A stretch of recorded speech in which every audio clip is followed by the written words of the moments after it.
Assalamualaikum warahmatullahi wabarakatuh. Halo semuanya, kami dari kelompok 11 yang beranggotakan saya Sabrina Hanifati dan rekan-rekan saya yaitu Adi Nugraha beserta Davina Maharani.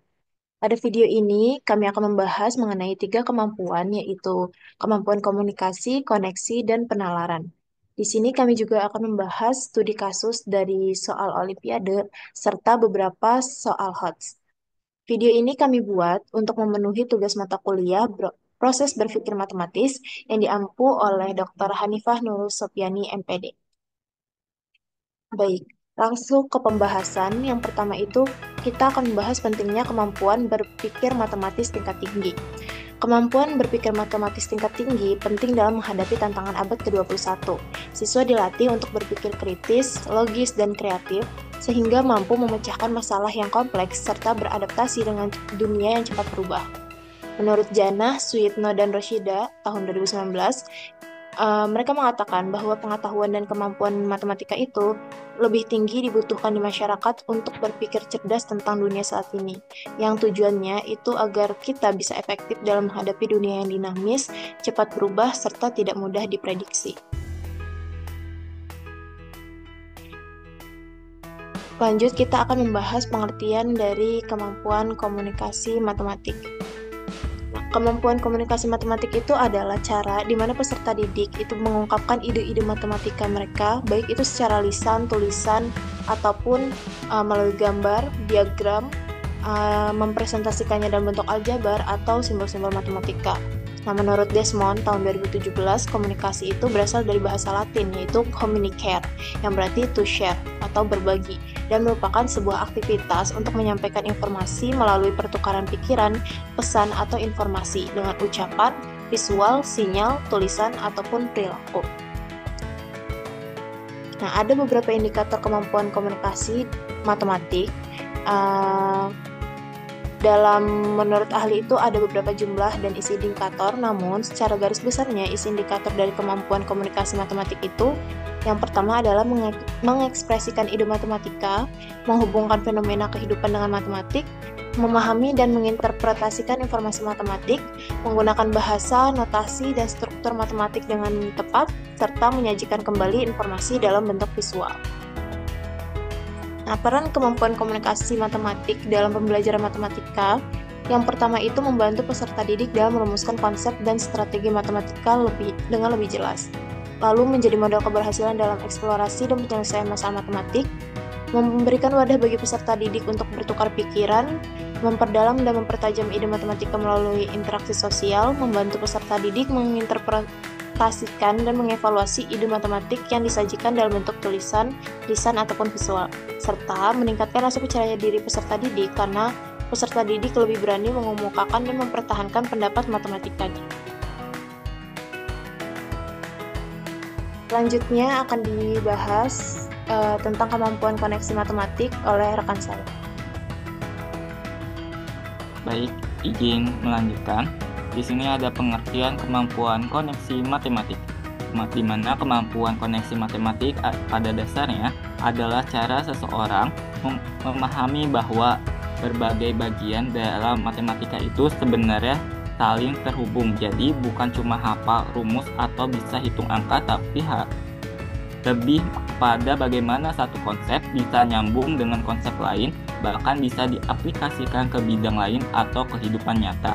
Menurut Kaur dan Lam, tahun 2012 menyebutkan bahwa koneksi matematik itu bukan sekedar paham satu materi, tapi lebih luas lagi bagaimana seseorang bisa menggunakan konsep dan keterampilan matematikanya untuk menghubungkan berbagai ide, misalnya melihat keterkaitan antara aljabar dan geometri, atau menggunakan matematika untuk memahami fenomena di bidang fisika atau ekonomi.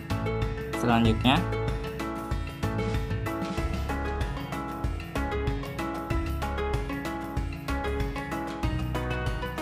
ada indikator kemampuan koneksi matematika. Ada beberapa pendapat mengenai jumlah indikator dan isi indikator dari para ahli. Namun, secara garis besar, isi indikator dari kemampuan koneksi matematik yaitu yang pertama, memahami hubungan antar konsep dan prosedur. Yang kedua, memahami hubungan antar topik dalam matematika. Yang ketiga, menggunakan matematika dalam ilmu lain atau kehidupan sehari-hari. Selanjutnya, memahami representasi ekuvalen dari konsep atau prosedur. Yang selanjutnya, mencari koneksi antara satu prosedur dengan prosedur lain. Selanjutnya, mengenali dan menerapkan matematika di luar konteks matematika. Dan terakhir, menyajikan hubungan konsep dalam bentuk model matematika.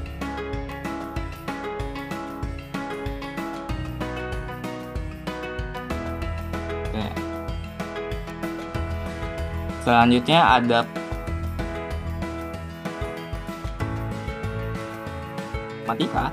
Kemampuan koneksi matematik memegang peranan penting untuk membantu peserta didik memahami keterkaitan antar konsep matematika serta hubungan matematika dengan ilmu lain dan kehidupan sehari-hari. Kemampuan koneksi matematik juga mendukung keterampilan problem solving karena peserta didik dapat mengaitkan masalah baru dengan pengetahuan yang telah dimiliki sebelumnya. Pengertian kemampuan penalaran matematik. Penalaran matematik adalah suatu proses berpikir logis dan sistematis untuk memecahkan masalah yang mempengaruhi terciptanya keputusan logis.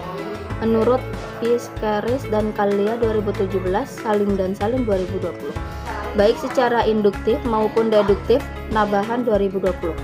Penalaran matematik merupakan kompetensi yang terbentuk dari interaksi peserta didik dengan matematika yang abstrak ke dalam realitas empiris yang dapat mengatasi masalah dengan memberikan penjelasan tentang pembentukan konsep matematik. Biagioli 2020, Dewi dan Agustika 2020. Indikator kemampuan penalaran matematik. Ada beberapa pendapat mengenai jumlah indikator dan isi indikator dari para ahli, namun secara garis besar isi indikator dari kemampuan penalaran matematik yaitu 1. Mengajukan dugaan, yang kedua ada melakukan manipulasi matematik, yang ketiga menarik kesimpulan, menyusun bukti dan memberikan alasan, yang keempat menarik kesimpulan dari pernyataan, yang kelima memeriksa kesohihan suatu argumen, yang keenam menemukan pola atau sifat dari gejala matematik untuk membuat generalisasi. Peran kemampuan penalaran matematik dalam pembelajaran matematika. Kemampuan penalaran matematik memegang peranan yang sangat penting. Kemampuan penalaran matematik berperan penting dalam pembelajaran matematika karena melatih peserta didik berpikir logis, analitis, dan kritis. Dengan peserta didik mampu memahami konsep, menyelesaikan masalah, mengambil keputusan, serta menarik kesimpulan secara rasional. Izin melanjutkan kembali. Di sini ada kaitan kemampuan komunikasi, koneksi, dan penalaran matematik. Jadi 3 kemampuan utama dalam belajar matematika itu kan ada 3, yaitu komunikasi, koneksi, dan penalaran. Sebenarnya saling melengkapi dan gak bisa dipisahkan satu sama lain. Komunikasi menjadi sarana di mana ide-ide matematika bisa disampaikan secara jelas dan runtut. Tapi balik itu, ada proses penalaran yang membangun logika berpikirnya. Nah, koneksi di sini memperluas jangkauan berpikir itu dengan menghubungkan berbagai konsep atau situasi yang berbeda. Kalau dalam proses belajar, ketiga kemampuan ini dikembangkan secara bersama, maka hasilnya bukan sekedar tahu cara menyelesaikan soal, peserta didik jadi bisa memahami kenapa suatu konsep itu bekerja dan bagaimana itu nyambung ke konsep lainnya, bahkan bisa menjelaskan kembali dengan cara mereka sendiri. Jadi mereka nggak cuma menghafal langkah, tapi benar-benar paham dan bisa berpikir lebih dalam. Kolaborasi dari ketiganya bikin pembelajaran matematika jadi lebih bermakna dan membantu siswa mencapai kemampuan berpikir. Kesimpulan, kemampuan komunikasi, koneksi, dan penalaran matematik merupakan 3 aspek fundamental yang saling berkaitan dan tidak dapat dipisahkan dalam pembelajaran matematika yang bermakna. Ketiganya berperan penting dalam membentuk pola pikir matematis peserta didik yang logis, kritis, dan reflektif. Kemampuan komunikasi memungkinkan peserta didik untuk menyampaikan ide dan memahami informasi matematik secara lisan, tulisan maupun visual. Kemampuan koneksi membantu peserta didik mengaitkan konsep-konsep matematika satu sama lain serta menghubungkannya dengan dunia nyata. Sementara itu, kemampuan penalaran mendorong peserta didik untuk berpikir logis, membuat dugaan, menyusun argumen, dan menarik kesimpulan yang sahih.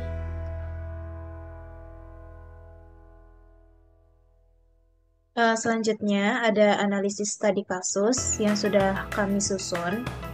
Di sini kami akan membahas studi kasus dari soal OSK, lalu kami akan membahas rancangan soal HOTS yang sudah kami buat. Pertama, kami mengambil soal OSK MTK SMA 2023 untuk studi kasus. Soalnya yang diberikan segitiga ABC, misalkan DEF masing-masing adalah titik pada sisi BC, CA, AB, sehingga AD, BE, CF berpotongan di satu titik. Diketahui bahwa sudut EDF ini adalah 54 derajat dan sudut ADB adalah 90 derajat.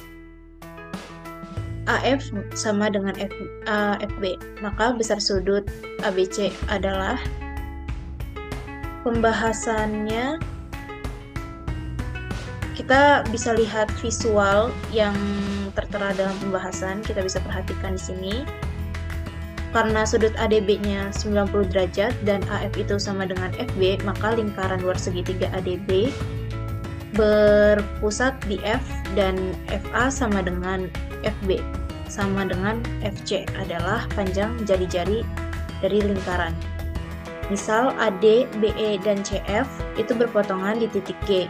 Dan misal besar sudut ADF itu kita misalkan adalah X, maka karena pada segitiga FB sama dengan FD, diperolehlah sudut FDB sama dengan sudut FBD sama dengan 90 derajat kurang X. Kita perhatikan dalil CEPA pada segitiga ABC, di mana AF per FB itu dikali BD sama dengan per DC dikali CE per EA sama dengan 1. Karena AF itu sama dengan FB, kita anggap nilainya 1, jadi 1 dibagi 1 itu 1, dikali BD per DC, dikali CE per EA sama dengan 1.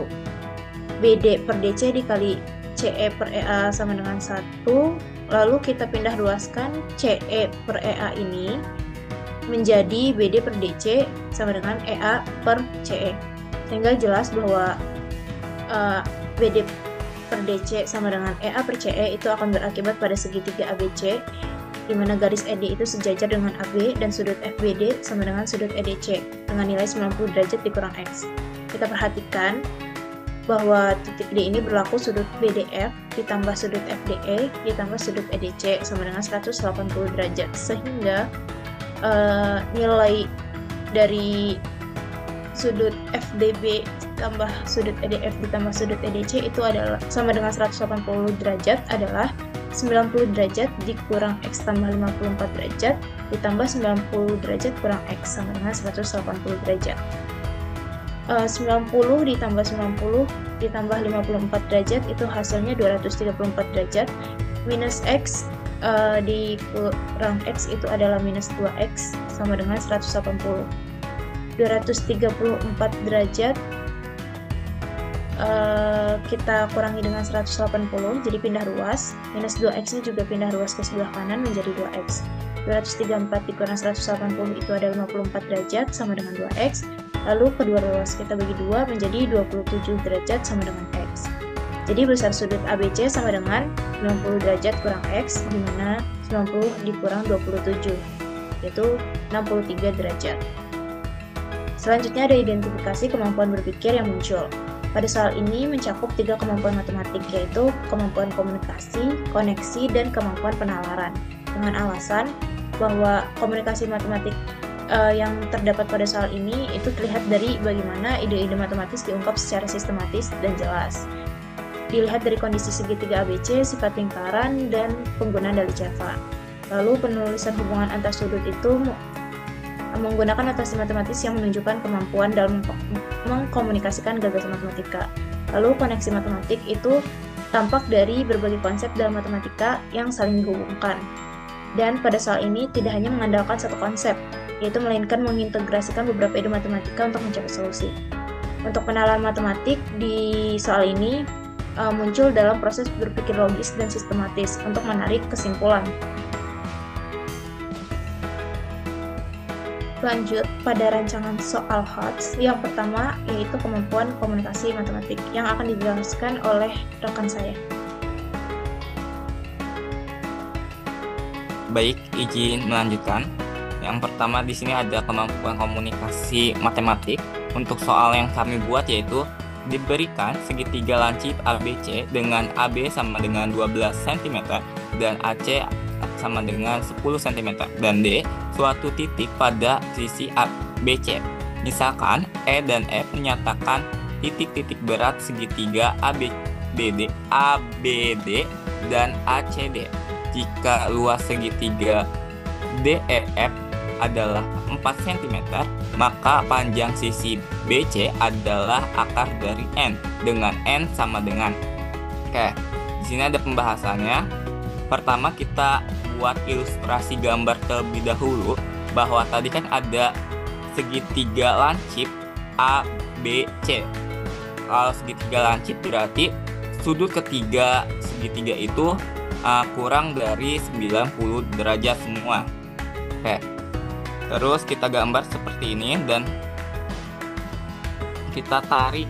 Tadi kan ada garis berat atau kita tarik dari titik sudut ke garis di depannya. Maka itu membuat garis berat. Oke, di situ kan ada misalkan ABG sama dengan AGD sama dengan A dan ADH sama dengan AHC sama dengan B. Dari teorema garis berat diperoleh bahwa DI per DA sama dengan 1/3. Maksudnya bahwa dari titik DI nih, titik DI itu 1/3 dari DA. Jadi dia itu hanya 1/3 bagian dari DA. Dan EF per GH sama dengan 2/3. Artinya DEF per AGH sama dengan 2/9. Sehingga DEF sama dengan 2 buka kurung A tambah B per 9 sama dengan 4, di mana kedua ruas kita kalikan dengan 9 agar penyebutnya hilang. Jadinya 2 buka kurung A tambah B sama dengan 36. Nah, karena kita mau mencari nilai AB, berarti kedua ruas kita bagi dengan 2. Jadi nilai A tambah B yaitu 18. Oke. Maka dengan teorema trigonometri diperoleh bahwa tadi kan ABC-nya itu udah ketemu.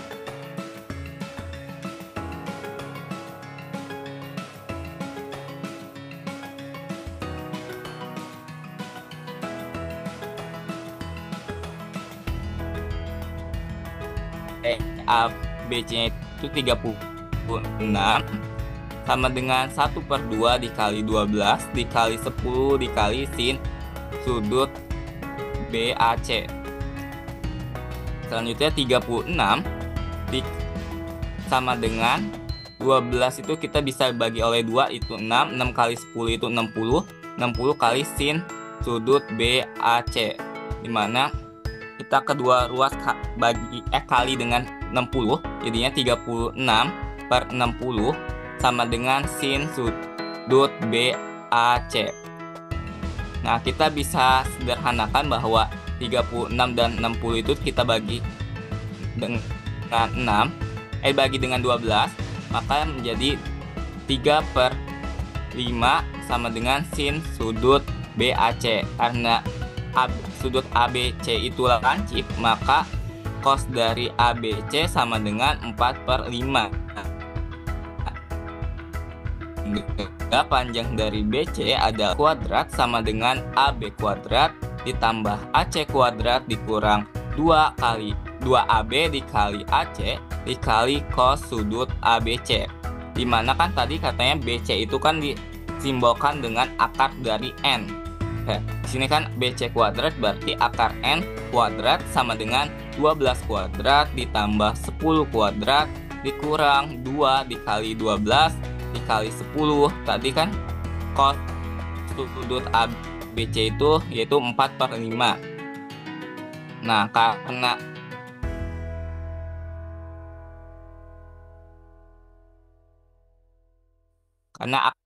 akar N kali akar N tetap N, terus 12 kuadrat itu 144, terus 10 kuadrat itu 100, terus di sini 10 bisa dibagi oleh 5, hasilnya 2 kali 4 dikali 2 dikali 12 itu hasilnya 192, dimana N itu 144 ditambah 100 dikurang 192, N sama dengan 52.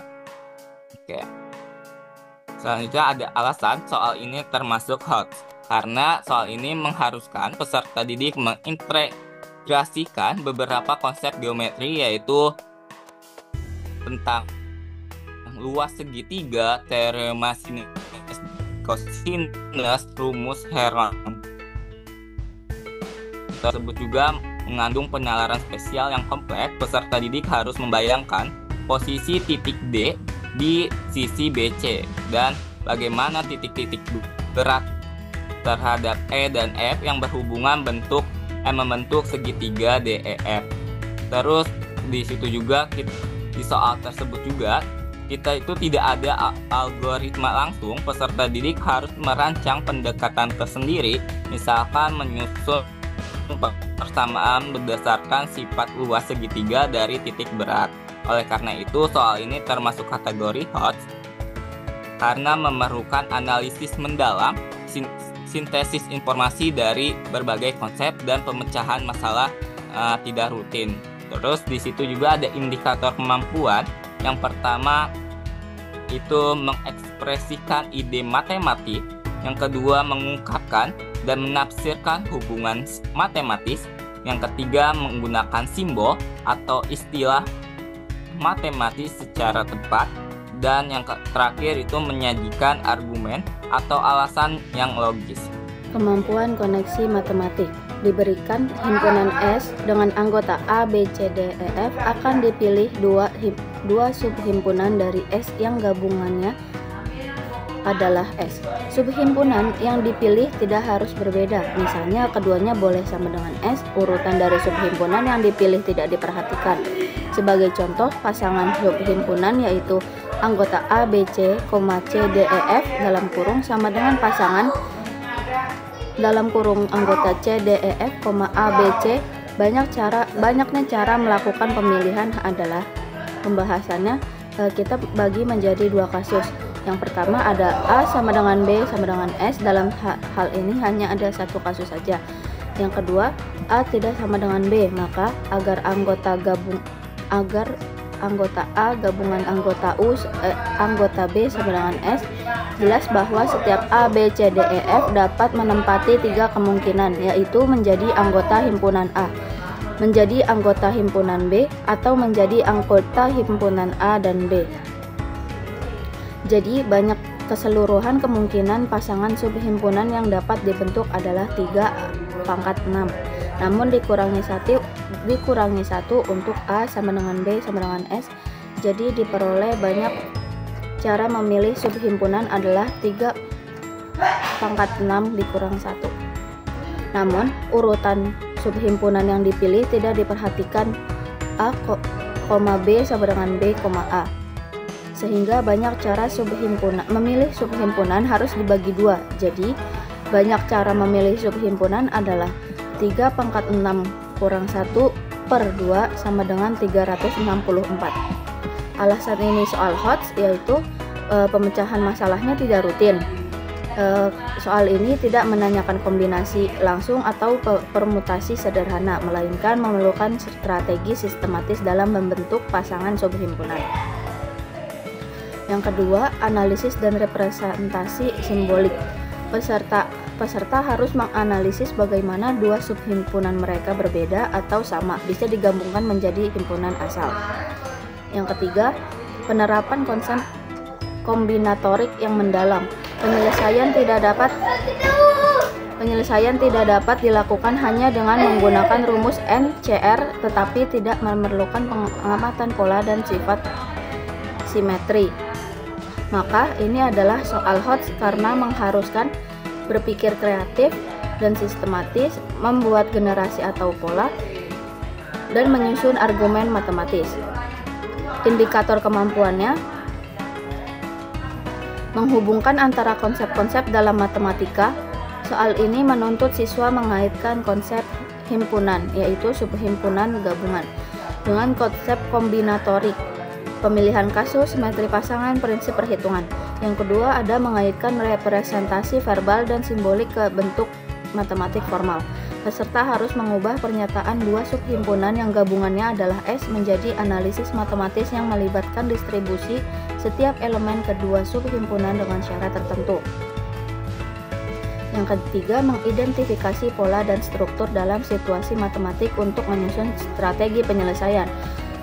Peserta harus menyadari bahwa setiap elemen dari himpunan S memiliki 3 kemungkinan tepat. Pada himpunan pertama saja, pada himpunan kedua, atau pada himpunan kedua saja, dan menyusun strategi perhitungan berdasarkan pola ini. Yang keempat, menggunakan koneksi antar konsep untuk menyusun argumen atau menjelaskan hubungan matematik. Dalam menyelesaikan, siswa perlu menjelaskan mengapa jumlah pasangan harus dibagi 2 karena tidak memperhatikan urutan, dan mengapa kasus A sama dengan B hanya dihitung 1 kali. Yang kelima, menggunakan koneksi untuk memperluas atau menggeneralisasi solusi ke solusi baru. Selanjutnya kita akan membahas soal HOTS dengan kemampuan penalaran matematik. Suatu kolam ikan berbentuk balok dengan alas berbentuk persegi dengan luas 900 dm persegi dengan memiliki tinggi TdM. Sebuah keran akan mengalirkan air sebanyak 1 dm kubik tiap 10 detiknya pada kolam sampai setengah dari kapasitas kolam itu terisi. Kemudian akan ditambahkan sejumlah ikan. Diketahui tiap 6 ekor ikan itu membutuhkan 15 dm kubik air. Waktu yang dibutuhkan untuk mengisi kolam hingga setengah penuh adalah kita ketahui dulu bahwa kolamnya itu berbentuk balok dengan alas persegi yang luasnya 900 dm persegi. Tinggi kolamnya adalah TdM, lalu volume penuh kolamnya itu luas alas kali tinggi yaitu 900 kali T atau sama dengan 900 dm kubik. Karena hanya ingin diisi dengan setengah air kolamnya, maka bisa kita kalikan setengah sehingga menghasilkan volumenya itu 450 T dm kubik. Laju aliran kerannya itu adalah 1 dm kubik per 10 detik atau sama dengan 0,1 dm kubik per detik. Nah, yang ditanyakan berapa lama untuk mengisi 450 T dm kubik dengan laju kecepatan 0,1 dm kubik per detik. Ini seperti yang sudah kita ketahui, kita bisa mencari waktu total mengisi setengah kolam dengan air itu dengan rumus waktu sama dengan volume dibagi laju, yaitu sama dengan 450 T dibagi 0,1 sama dengan 4500 T detik. Jadi waktu yang dibutuhkan untuk mengisi kolam hingga setengah penuh adalah 4500 T detik. Alasan soal ini adalah soal HOTS. Yang pertama adalah masalah ini tidak langsung atau tidak rutin. Maksudnya, siswa harus menafsirkan informasi yang diberikan, menghubungkannya, dan menyusun langkah-langkah penyelesaian secara mandiri. Yang kedua, soal ini menuntut untuk pemahaman konsep secara mendalam. Yang ketiga, soal ini juga mengintegrasikan beberapa konsep matematika, yaitu ada geometri, aritmatika, dan pemodelan matematis. Lalu yang keempat, soal ini memerlukan kemampuan berpikir strategis dan fleksibel, sehingga siswa harus menyadari bahwa ada informasi tentang ikan yang tidak perlu untuk menjawab pertanyaan utama. Lalu indikator yang digunakan yang ada pada soal ini adalah yang pertama, merepresentasikan ide di mana siswa bisa mengubah informasi teks menjadi bentuk matematis. Contohnya pada volume, debit, dan pecahan setengah. Yang kedua, itu menentukan strategi penyelesaian di mana siswa memilih langkah untuk menghitung volume dan menghubungkannya dengan debit. Yang ketiga, itu mengimplementasikan strategi di mana siswa melakukan perhitungan untuk mendapatkan waktu pengisian. Nah, dari pemaparan studi kasus hingga rancangan soal HOTS yang sudah kelompok kami bahas, itu dapat kita simpulkan bahwa studi kasus dan rancangan soal HOTS ini itu menunjukkan kemampuan berpikir matematis peserta didik, terutama pada komunikasi, koneksi, dan penalaran, itu dapat ditumbuhkan melalui soal-soal yang menantang dan kontekstual, yaitu pada soal HOTS. Nah, soal semacam ini, soal HOTS ini bisa mendorong siswa untuk berpikir kritis dan bisa mengintegrasikan konsep serta menyusun solusi secara logis dan sistematis. Nah, dengan itu, perancangan soal berbasis HOTS ini itu penting sekali untuk mendukung pembelajaran matematika yang bermakna dan relevan dengan kebutuhan abad 21. Baiklah, terima kasih atas perhatian teman-teman semua untuk menonton video kami. Sekian pembahasan tentang studi kasus rancangan soal yang kelompok kami buat. Kurang lebihnya kami mohon maaf. Wassalamualaikum warahmatullahi wabarakatuh. Terima kasih.